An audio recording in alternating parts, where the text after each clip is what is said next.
bênção de Deus, desde segunda-feira, Deus tem falado conosco todas as noites. Ficou mais difícil para mim depois de Vitor ontem, né?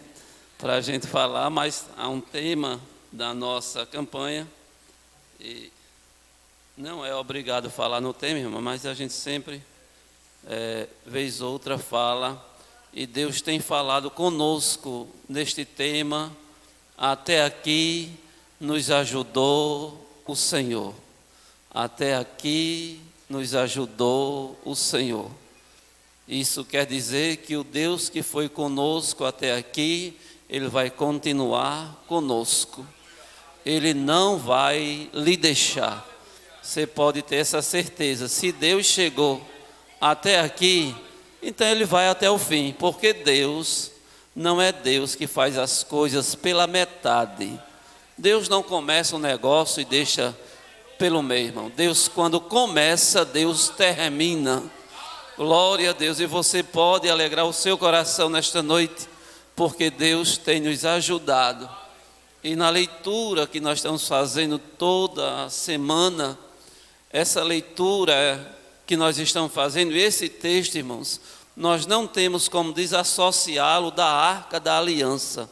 Esse texto está associado à Arca da Aliança, como bem sabemos. Outro dia eu falei alguma coisa aqui, mas preciso retomar, até porque tem os irmãos que são nossos convertidos, e às vezes a gente precisa até contar a história. Bom é quando você lê a Bíblia todinha, porque aí você já sabe a história. Mas quem já conhece é bom, porque já se situa em que estamos falando.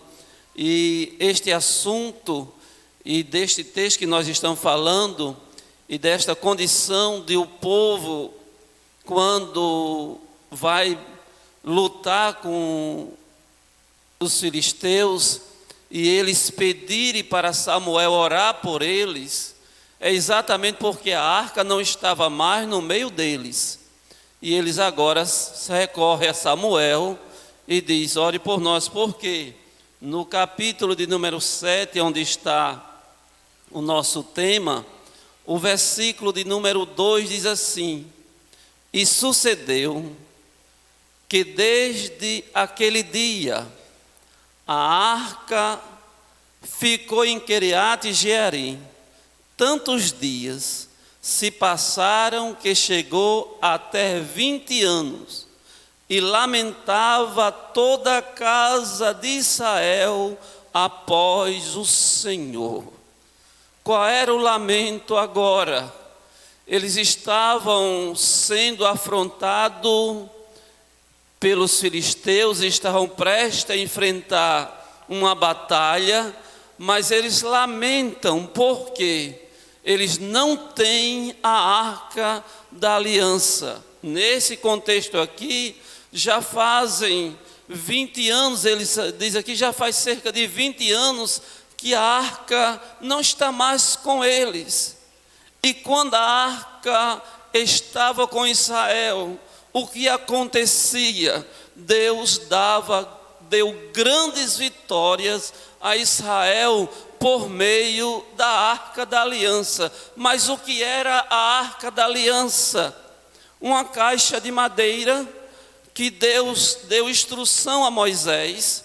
Lá no livro do Êxodo, não é assim? Deus deu instrução a Moisés. Êxodo, eu vou só citar para os nossos convertidos em casa guardar. No livro do Êxodo, capítulo 37, Deus deu a instrução a Moisés, e Moisés deu a instrução a Bezalel, que era o artesão que confeccionava os utensílios da casa de Deus, né? Eu já havia confeccionado tantas outras peças, e agora Deus dá a ele o modelo, porque este modelo da arca, a Bíblia diz que é o modelo da que está lá. Aí foi Deus que deu o modelo. Faça uma caixa de madeira, tinha mais ou menos 1,20 m de comprimento por 90. Era uma caixinha de madeira como esta mesa, revestida de ouro, por cima uma tampa, um propiciatório, os querubins, um de frente para o outro, e fez aquela caixa de madeira, porque ali agora passou a ser chamada a Arca da Aliança. Aí Deus também, no livro do Êxodo, Deus manda fazer um óleo, outro dia eu falei aqui, e o óleo da santa unção. E Deus manda um perfume, Deus dá toda a receita para o perfumista fazer aquele óleo, não é assim? E ele faz aquele óleo e o Senhor proíbe alguém fazer uma cópia, e aquele óleo tinha uma função específica.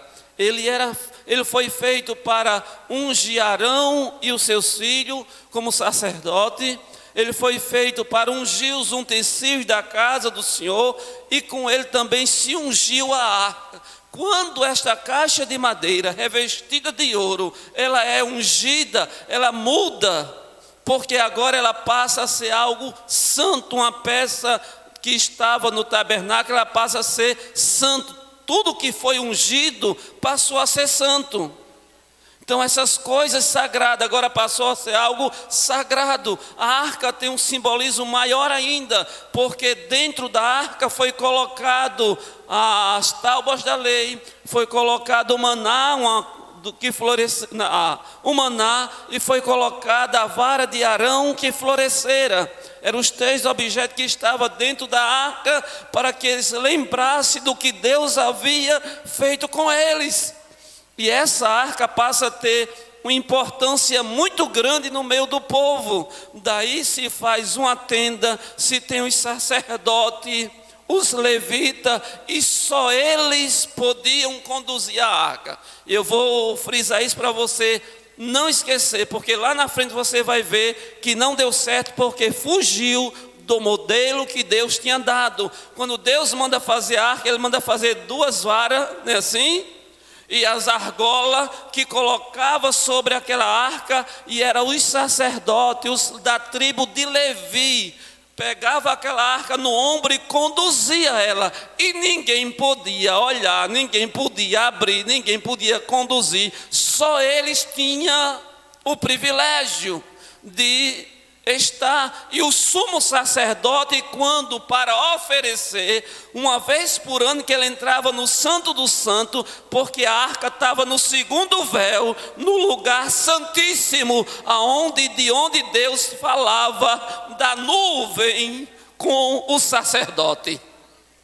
E essa arca, ela está associada a esse texto, e a gente não pode desassociá-la. E a arca da aliança começa a ter uma importância muito grande, e há de se perceber no tempo de Moisés, ela já começa a aparecer, mas ela vai ter uma evidência maior com Josué. Quando Josué sucede Moisés, e Deus diz: olha, Josué, assim como eu fui com Moisés, eu serei contigo. E ele começa, mas ainda uma desconfiança para com Josué, porque Moisés era Moisés, e Josué ainda não tem do povo a credibilidade, ou seja, ainda não foi atestado como alguém que Deus tinha colocado de verdade. E agora Josué está na frente do povo para conduzir o povo para Canaã. E diz a Bíblia que o Jordão está na sua enchente maior, de uma ribanceira a outra. E Josué ora a Deus, e Deus dá uma orientação a Josué. E diz: Josué, faça o seguinte: pega a arca do concerto, pega os sacerdotes, coloque eles na frente do povo, reúna todo o povo, porque hoje eu vou confirmar você diante desse povo. Hoje eu vou mostrar que eu lhe chamei de verdade. E ele faz a reunião, né, assim, chama todo o povo. E quando chama todo o povo se reúne, e Deus diz a Josué: pega os sacerdotes e diga ao povo que fique para trás, não se aproxime. Tinha uma distância entre a arca e o povo, e eles mandam os sacerdotes na frente. Assim que o sacerdote que vai carregando a arca pisar com o seu pé na água, o Jordão vai se abrir. Porque era Deus na frente do povo. Está escrito assim, né? Assim, era Deus na frente do povo, irmãos. E assim aconteceu, diz a Bíblia, que quando os sacerdotes que conduziam a arca pisaram na ribanceira do Jordão. Aleluia. Se o milagre do Mar Vermelho é grande, o Jordão é maior, irmãos. E pastor, o Jordão é maior. Mar Vermelho não é água corrente. Mar Vermelho é água parada. Rio é água corrente. Na sua enchente, como parar um rio sem fazer uma barragem? Aleluia, aleluia. E a Bíblia diz que quando eles pisam, a água para lá em cima, represa, se forma um paredão, e daqui para frente o rio vai embora, mas para cá ele não passa, porque ali tem a presença de Deus, vai passando. E nós não podemos desassociar a arca do marco da pedra de Ebenezer, do marco que Deus deu. São duas coisas ligadas, não é assim? E quando a arca passa, Deus dá orientação a Josué e diz: chame os 12 homens, os 12 chefes da tribo de Israel. Peça para eles pegarem 12 pedras, tire do meio do leito do Jordão. Tire do leito do Jordão. Agora, quando vocês chegarem do outro lado, que chegaram lá, que o Jordão se fechou de novo, aí eles pegaram aquela pedra e o Senhor disse: olha, agora faça um memorial. Coloque aqui essas pedras e faça um altar aqui. E alguém disse: mas para quê? Deus disse: para quê? Quando daqui a um tempo alguém perguntar para que serve esse marco, essas pedras, diga: foi porque Deus um dia nos fez passar de pé enxuto. Aleluia. E acho que agora eu estou pregando, né? Assim? Glória a Deus, glória a Deus. Marcos ficam para a gente lembrar o que Deus fez, o que a gente fez de errado para não fazer mais também, porque teve marco de algumas coisas que ficaram e Deus mandou deixar um marco para também a gente lembrar que não deve fazer de novo. E ficou aquele marco lá, aquela pedra lá, e ficou. E quando alguém, depois de muito tempo, dizia: o que é isso? Ele dizia: porque um dia os sacerdotes traziam a arca e eles pisaram na água. Quando eles pisaram, Deus abriu o Jordão e aí todo o povo passou. Glória a Deus. Mas a arca era esse simbolismo. Quem não lembra quando foi para as muralhas de Jericó, quem é que ia na frente? A arca. Deram 7 voltas, 7 dias, no último dia 7 voltas, e a arca do Senhor ia com os sacerdotes. Iam tocando as buzinas e a arca ia com os sacerdotes.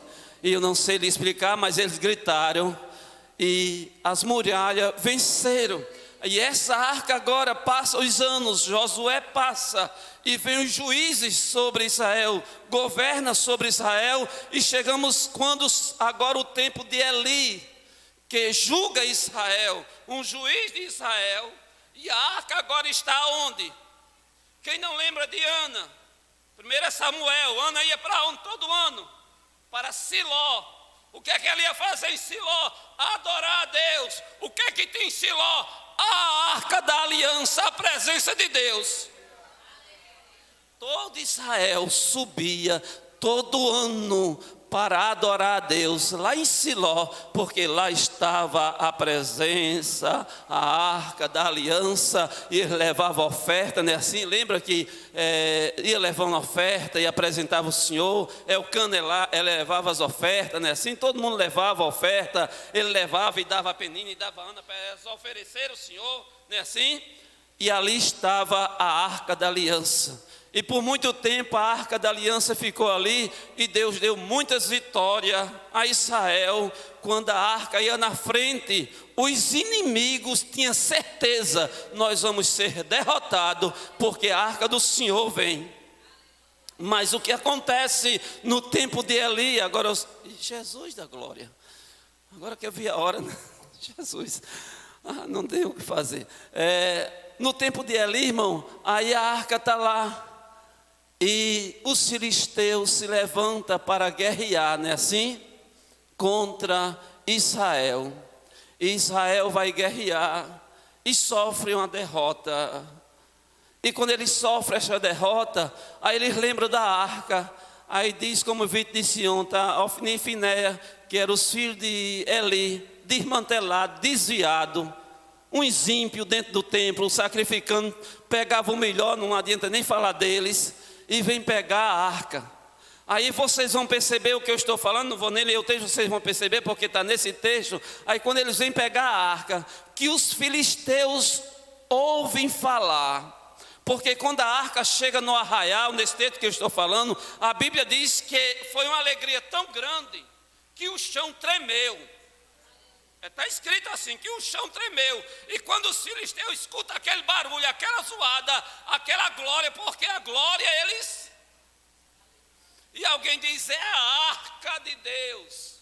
Aí a Bíblia diz que os filisteus começam a tremer. E eles disseram, nós vamos ser derrotados, porque Deus está no meio desse povo.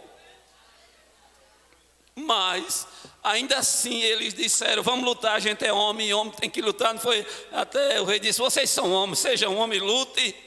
E ali, irmão, começa a decadência espiritual, porque já tinha começado com Eli, já tinha começado com os seus filhos. Um dia Deus disse a Eli, uma profecia que eu não vou ler aqui. Deus disse a Eli, você virou as costas para mim, você honrou mais os seus filhos do que a mim. E Deus, naquela profecia, aquele profeta que foi falar, né, Deus já deu uma sentença. Deus disse a Eli, os teus 2 filhos vão morrer. Deus já tinha dado a sentença. Deus já tinha dado a sentença porque eles eram ímpios. Eles eram pessoas que não mereciam o sacerdócio mais, mas tinham o acobertamento do seu pai. E diz a Bíblia Sagrada que assim aconteceu e o povo treme, aquela alegria toda. Mas infelizmente quem leva a arca é 2 desviados. 2 pessoas que não têm o temor de Deus mais. E Deus agora, a arca está lá. A arca foi, mas Deus não foi. Vocês sabiam disso? Que Deus não foi? Levaram a arca, porque a arca agora passou a ser um amuleto. A arca está, não precisa a gente orar, não precisa se arrepender, não precisa fazer nada. A gente leva e Deus dá vitória. Mas só que Deus saiu do meio e eles ficaram só. E a arca foi tomada, irmão. Aí foi um desastre tão grande que a gente precisa só pontuar bem rapidinho. Foi um desastre tão grande que aquela arca foi tomada. Israel foi derrotado. Aí veio um mensageiro a Eli. E quando chega Eli, ele diz o que foi que aconteceu. Eli já está velho, cego, sentado numa cadeira. Aí diz o que aconteceu. Aí diz, olha, Israel perdeu a batalha. Os teus 2 filhos morreram. Ele continua vivo. Mas a Bíblia diz, quando ele dizia a arca, aí o moço diz, a arca foi tomada. Ele cai e morre. Porque ele sabia o que era a arca e o que representava a presença de Deus no meio do povo. Ele tinha ciência disso. Ele era um sacerdote, Adriana. Ele sabia o que representava a arca da aliança. A sua nora, que estava para dar à luz, quando ouvem falar que o seu sogro morreu, que o seu marido morreu e que a arca foi tomada, ela entra em trabalho de parto, dá um filho, e na proporção que ela vai dando aquele filho vai nascendo, ela vai morrendo. E quando ela vai morrendo, e já está morrendo, e alguém pergunta, como é o nome desse menino? E ela diz, e acabou, porque a glória foi embora. E aí Israel fica sem a glória, a arca vai embora, a presença de Deus vai embora, Israel entra em decadência espiritual. E nesse texto que a gente está falando, só restava uma coisa. Quando Samuel fala com o povo e diz, olha, se arrependam, volte-se para Deus, jejum, se consagre, que eu vou orar por vocês para Deus ter misericórdia. Porque não tem mais a presença de Deus e ela foi embora. E ficou não só 20 anos, aqui é um relato que ela fica 20 anos, mas a arca quando é tomada, né, assim, e não vou mais contar a história porque não dá tempo, mas quando a arca é tomada, né, pelos filisteus, ela vai para a terra dos filisteus, passa 7 anos lá e é um destroço ainda lá, né, assim, há um destroço, porque eles também achavam que a arca era um sinônimo de bênção para ele, mas era para quem era fiel. Para o infiel foi um terror, Não foi? Foi um terror. Olha, passou 7 meses e levaram para cá e para lá. E um dia chegaram e fizeram uma reunião e disseram: vamos mandar essa arca embora, porque não dá certo. E alguém disse: agora não pode mandar vazia, tem que mandar presentes. E eles fazem uns presentes. Mas o que eles fazem, os filisteus? Eles pegam uma carroça, faz um carro de boi, uma carroça nova, coloca um cofre com todos os presentes, pega 2 vacas que ainda os seus filhos estão amamentando, ainda estão mamando, e a vaca não sai de perto do bezerro. Pode soltar ela não vai embora. Ela não sai. Eu acho lindo esse texto, irmão. Eu fui do interior, eu sei isso. Não precisa você prender uma vaca se o bezerro está preso. Ela vai ficar ali, ela não vai embora por causa da sua cria. Mas pegaram 2 vacas que estavam amamentando, botaram naquele carro de boi, botaram a arca em cima, e alguém disse assim: se essa arca for, se essas vacas for em direção a Betseme, Deus está levando. Pois, irmão, a Bíblia diz que as vacas saíram urrando, berrando, chorando, sem olhar para trás. Não é que tomaram a direção de Betseme? Sem ninguém guiar. Não é assim? Sem ninguém guiar, irmãos. Evaso. Dá para dar glória a Deus, né, irmão? Aleluia. É Deus. A presença de Deus é coisa grande, irmãos. Um animal irracional, Deus deu o entendimento dele: olha, vai por aqui, vai embora, não olhe para trás, não volte. Elas não voltaram, e os príncipes dos filisteus acompanharam para ver até onde ia. E quando perceberam, ela chega lá em Betseme, e a arca chega lá, e é uma alegria muito grande, irmãos. Foi uma festa, a arca chegou, mas alguém desavisado esqueceu que aquela arca era santa. Abriu e olhou. Quando abriu e olhou, a praga veio, 50 e poucas mil pessoas morreram. Aí aquele povo se assombra, porque não podia olhar para a arca. Aí pega aquela arca e diz: não dá para a gente ficar com ela aqui, manda ela embora para Queriat Jearim. E pegaram a arca e mandaram para a casa de Abinadab. Pegaram seu filho Eliezer e deixaram como sacerdote cuidando da arca, não é assim? E essa arca está lá em Queriat Jearim, nessa história que a gente está falando aqui, não é assim? Ela está, e eles dizem aqui, já fazem tantos anos, 20 anos que ela está lá. Ela continua em Queriat Jearim. Já nesse tempo eles estão sem a arca do Senhor. Mas quanto tempo a arca ficou fora dos termos de Israel? Não temos precisão. Não ficou só 20 anos, porque a arca foi levada no tempo de Eli. Depois de Eli, quem assume? Samuel. Perdão. Depois de Eli, o juiz é Samuel. Samuel é que governa, ele é juiz, ele é sacerdote e ele é profeta. Ele assume. Depois vem Saul. Saul reina quantos anos? 40 anos. Então essa arca ficou esquecida desde o tempo de Eli até Davi, irmãos. Uns 60 anos mais ou menos, essa arca fica lá. Saul passa todo o seu reinado e não se lembra da arca, não é assim? Aí você diz: por que Saul não se lembra da arca? Porque Saul não tinha intimidade com a presença, então para ele a arca não tinha nem importância. Ele nunca teve nada com Deus. Teve um encontro um dia, profetizou e dali acabou-se. Depois se dizia, e ele nunca ligou para a arca ficou lá. Mas Davi não. Davi tinha intimidade com a presença, sabia o que era a presença. Quando ele tocava a harpa, a presença de Deus vinha, e Saul era liberto. Ele sabia o que era isso. E Davi colocou uma coisa no seu coração: quando eu reinar, quando eu assumir, eu vou buscar a arca de volta. Porque quem tem a presença não sabe viver sem ela.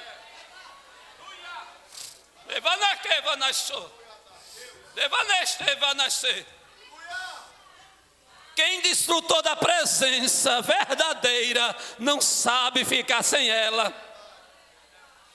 Ei, aleluia. É por isso que a gente vem para a igreja, porque aqui é melhor. A gente sente a presença em casa, mas a gente não sabe ficar longe, a gente quer estar perto, porque Ele está nesta casa. A presença de Deus está aqui nesta noite.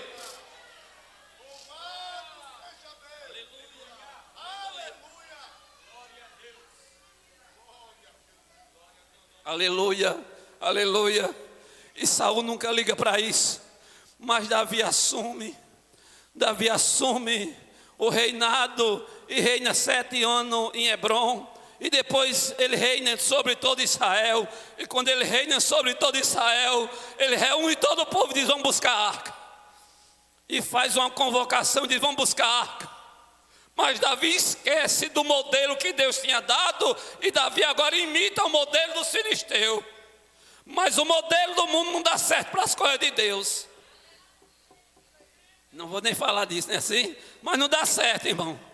Por os filisteus você viu que deu certo. Botaram a arca, botaram as vacas foram e levaram.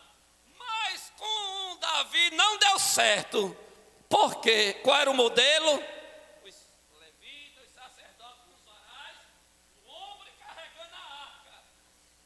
Davi, a intenção era boa, o modelo era errado, porque não era o que Deus queria. E Davi vai buscar a arca, e quando Davi vai buscar a arca, onde é que ela está? Na casa de Abinadab. Você pode ler que está aqui escrito.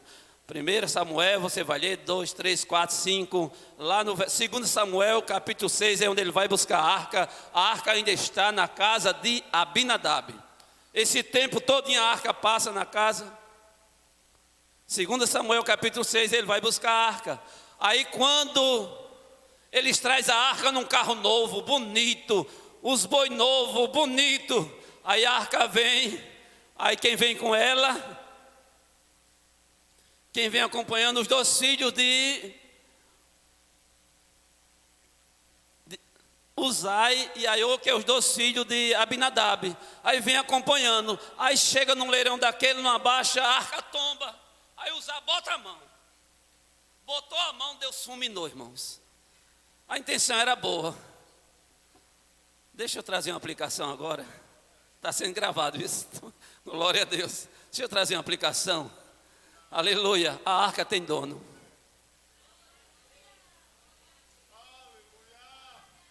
Quando as vacas levaram ela sozinha, não precisou ninguém segurar, ela não caiu. Chegou onde Deus queria que chegasse, não era assim? Precisava ninguém segurar. A arca tem dono, e a arca é a igreja do Senhor. Tem gente que quer botar a mão, não sai se acaba não, irmão. A igreja tem dono, a igreja é de Deus, vai permanecer, não é assim, irmão?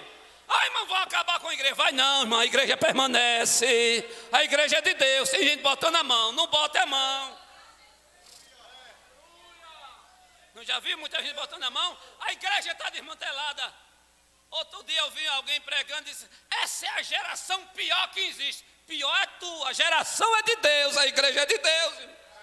É a geração mais pecadora. É não, a igreja é santa, é pura. E a igreja tem dono. Ele botou a mão e não deu certo. Aí Davi bota a mão na cabeça, cai em si e diz: pronto, o que é que eu vou fazer? Como é que a gente vai trazer a arca de volta? Não tem como. Olhou para um canto lá, tem uma casa lá de alguém lá que ele não sabe nem quem é. Não sabe ninguém que estava lá, ninguém tinha, nem sabia quem era. Aí eles pegam essa arca, botam ali naquela casa. E quando chega lá, na casa Obed, lá em Edom, dos Edonitas, numa terra estranha. Aí bota a arca na casa de Obed. Aí Obed toma conta com os seus filhos daquela arca. E Davi vai embora, decepcionado, triste, sem saber como fazer, porque agora que ele diz: como é que a gente vai trazer essa arca? Ele esqueceu do modelo lá de trás. Deus tem um modelo para as coisas. Aleluia. Mas sabe o que acontece, irmão? A arca passa quantos anos na casa de Abinadab? Mais de 40 anos. O que aconteceu na casa de Abinadab? Nada. Vocês têm alguma notícia que aconteceu alguma coisa? Nada. Quantos meses a arca passa na casa de Obed? 3 meses. Irmão, em 3 meses. A notícia chega no palácio e diz: Davi, olha, Deus abençoou as coisas na casa de Obed, abençoou a casa dele, abençoou o gado, as ovelhas. Olha, uma prosperidade. Deus fez esse homem prosperar em 90 dias. Eu não sei como é esse negócio. É assim? Está escrito. Melhora o som para mim, meu filho, o retorno que eu falo baixo. Deus fez ele abençoar, Deus abençoou. Aí quando ele vê que Deus abençoou, aí ele acorda. Aí agora ele vai buscar a arca do modelo de Deus. Chama os levitas. Ele agora faz o modelo certo. Aleluia. Aí eles vão buscar a arca. Aí reúne todo mundo, irmão, porque Davi tinha sempre essa sede pela presença. Salmo 51, Salmo 42. Você vai ver, eles: a minha alma tem sede de Deus, do Deus vivo. Ele sempre vai mostrar esse desejo por Deus, pela presença de Deus. Ele disse: eu não quero ficar longe. Salmo 51, ele diz: não retires de mim a tua presença, senão eu morro. Então ele sabia o que era a presença de Deus, e ele vai buscar a arca. E é uma festa muito grande, irmãos. Não vou nem entrar em detalhe quantos animais, dava 6 passos e sacrificava 6 passos. Olha, irmão, foi assim, uma festa assim que não teve igual em Israel. E Davi vai buscar. Quem é Davi? O rei de Israel. Como era que o rei andava? Com a coroa, numa carruagem, com as vestes reais, rodeado de soldados, não era assim? E onde ele passava, todo mundo? Sim. Todo mundo tinha que prestar continência. Ai de quem não se curvasse, porque ele era tido como um Deus. O rei era alguém que estava acima de todos ali. Então quando ele passava, todos se curvavam. Aí Davi vai buscar a arca. Aí eu acho lindo isso, né, Tiago? Eu falei isso. Aí Davi vai buscar a arca. Aí Davi vai buscar a arca. Aí Davi dispensa a carruagem. Davi dispensa a coroa. Davi dispensa as vestes reais. Davi dispensa os soldados. Não é assim? Davi dispensa todo mundo. Davi se veste com um éfode de linho. Era um vestimento que os sacerdotes usavam, mas as pessoas comuns também usavam. Aí o que é que acontece agora? Davi vem no meio do povo. Davi não vem mais numa carruagem. Aleluia. Ali você. Agora eu lembrei dos pregadores. Quem já pegou já está dando glória a Deus, porque sabe por quê. Não é assim? Por que Davi faz isso? Aleluia. Porque onde o rei passava, a atenção era para quem? Para o rei. Muita gente nem sabia quem era o rei, mas quando tinha uma festa ia para conhecê-lo, para ver que, e só identificava o rei porque ele andava em carruagens reais, vestido com vestes reais e com a coroa. Mas Davi agora se torna um homem comum, no meio do povo, e quem vai na frente agora não é a carruagem do rei. Aleluia. Aleluia, aleluia. Quem vai na frente agora é a arca. Aí você que já entendeu, você vai dar glória a Deus ainda mais. Sabe por que Davi faz isso? Porque Davi está dizendo: importante agora não sou eu. A atenção não é para mim, a atenção é para ele. Aleluia, aleluia, aleluia. Ele disse: a arca é que tem importância. A presença que vale mais. Aleluia. E diz a Bíblia que Davi vai saltando no meio do povo, pulando, porque era muita alegria, irmão. A arca está de volta, a presença volta para casa. O que Davi estava dizendo: agora eu tenho a presença de Deus ao meu lado.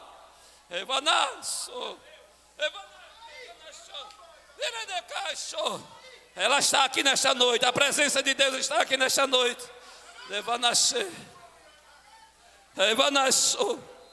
Tanta gente que se acha importante, irmão. É assim?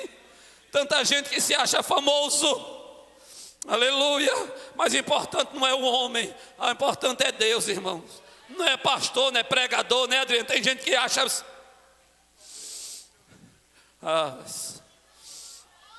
Ai, devasso. Ai, devasso. Pode melhorar, meu filho, que minha garganta acabou. Aleluia, aleluia, Aleluia, tem gente que acha que é muito importante. Só vem pregar com uma série de exigências.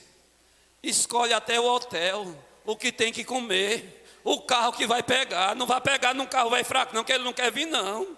O carro que vai pregar só chega na hora da pregação para chamar a atenção de todo mundo, porque ele é a estrela, ela é a cantora, ela é a estrela.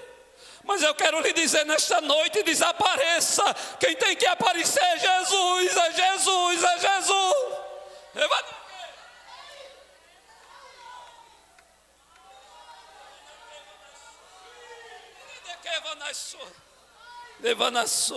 E Davi vem bailando, vem dançando, vem saltando, porque se fosse você vinha também, ou não vinha?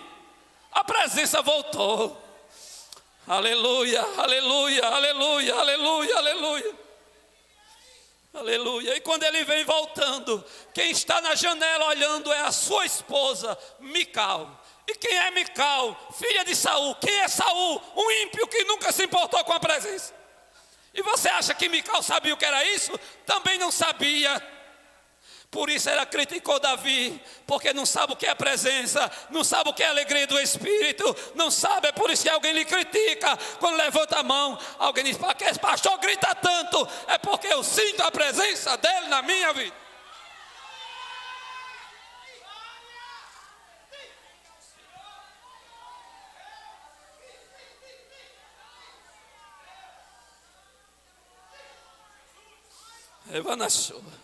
E alguém diz: precisa dessa gritaria? Para que levantar a mão, irmão? Não precisa disso não. Não levante. Mas eu sinto a presença dele, eu dou glória, eu levanto, aleluia. Só não corro porque não dá certo aqui, glória a Deus. Mas tem hora que dá vontade de pular, de correr, de marchar. Mas você diz: o que é isso? É a presença de Deus.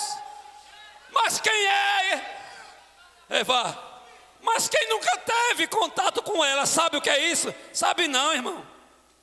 E Mical olha, e quando Davi entra em casa feliz, alegre, ela olha para ele e diz: você veio como um vadio, você veio no meio desse povo, pulando como um vadio. Aleluia. E Deus ouviu aquilo, irmãos. Deus ouviu aquele negócio, porque Mical não sabia o que era presença, nunca tinha provado dela, nunca tinha desfrutado dela, mas Davi sabia. E a Bíblia diz que Deus fechou a madre de Mical e ela morreu seca. Aleluia. Não bote a mão. Aí eu vou já terminar. Não bote a mão na arca, tá certo? A arca tem dono. Não bote a mão. De que vanasso. Mas irmão, um dá glória a Deus mais alto, outro dá mais baixo. Um levanta a mão, outro não levanta, mas não bote a mão. Deus, eu estou adorando, eu vim adorar. Quem vem adorar a Deus nessa noite? Quem vem adorar a Deus?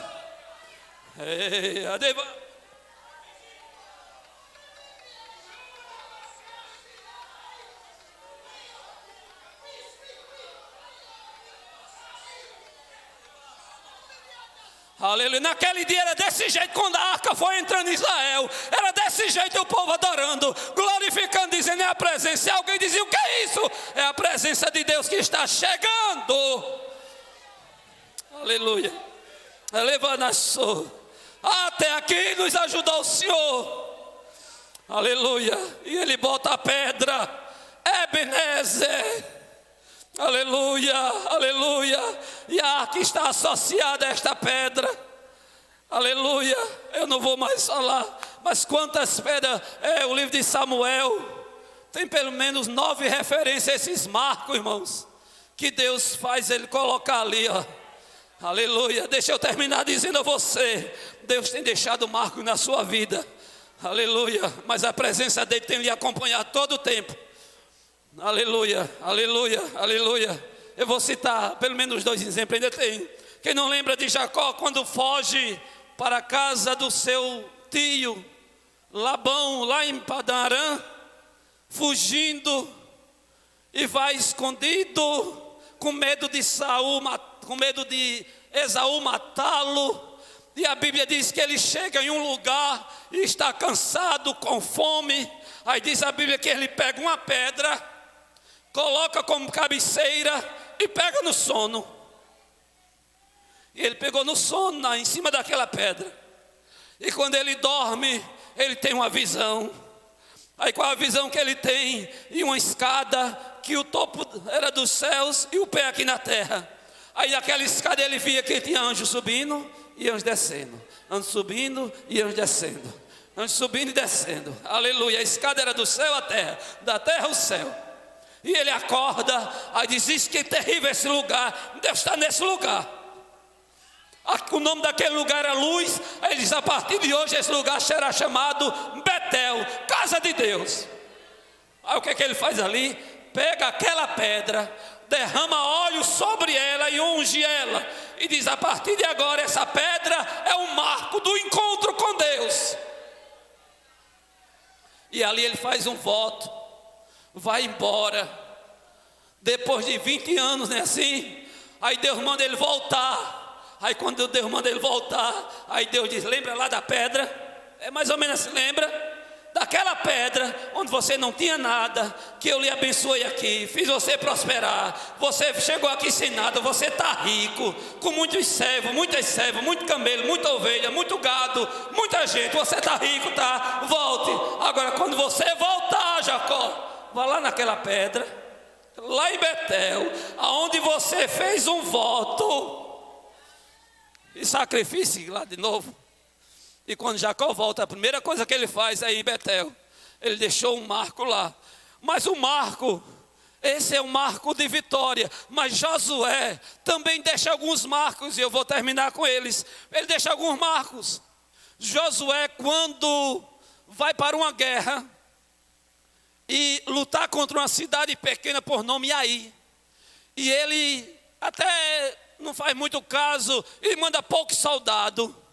E a Bíblia diz que Israel sofre uma derrota que foi uma coisa assim tremenda.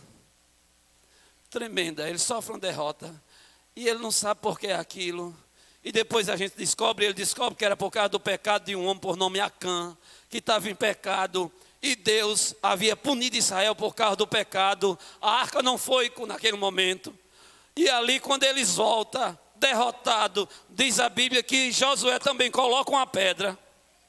Não é assim? Ele pega uma pedra, coloca uma pedra, e ao colocar aquela pedra ali, ele também está fazendo referência que perdeu. Foi um momento de derrota, não foi?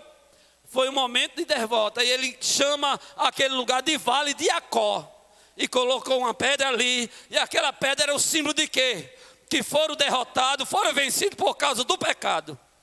Porque alguém, quando olhasse para esta pedra, ia dizer: o que foi isso? Um dia Israel estava em pecado, foi para a guerra e perdeu por causa do seu pecado. Mas anos depois, tempos depois, no tempo do profeta Oséias, Deus fala para Israel e fala: olha, eu vou atrair vocês, vou levar vocês para o deserto, mas vou dar o vale de Jacó por porta de esperança. Aonde foi derrota, Deus disse: eu vou transformar em vitória.